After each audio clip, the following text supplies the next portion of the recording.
ત્રીજે દિવસ ફેર પડી ગયો તરત એમ. ત્રીજા દિવસે ડુંગળીમાં ફેર પડી ગયો. શું ફેર? પાંદડું હુકલ ન દેખો એમ.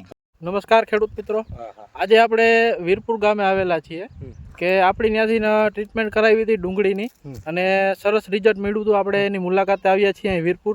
નામ તમારું? ધીરુભાઈ. ધીરુભાઈ, સોરઠિયાની ડુંગળીમાં આપણે ટ્રીટમેન્ટ કરાવી હતી 10-12 દી પહેલા. તો કેવું લાગ્યું તમને રિઝલ્ટ? સુપર લાગ્યું એમ. પછી નાખીને સાઈટું રિઝલ્ટ બહુ સુપર એમ. હા.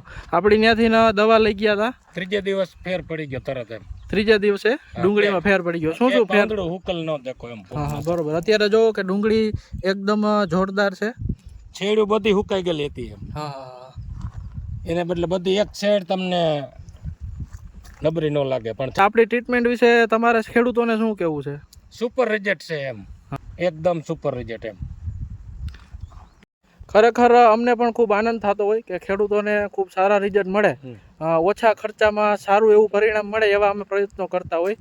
ડુંગળી નહીં પણ કોઈ પણ પાકમાં સારી એવી ટ્રીટમેન્ટ કરાવી હોય તો ઓમકાર એગ્રો એજન્સીની મુલાકાત લ્યો અવશ્ય, તમને પણ સારું એવું પરિણામ મળે.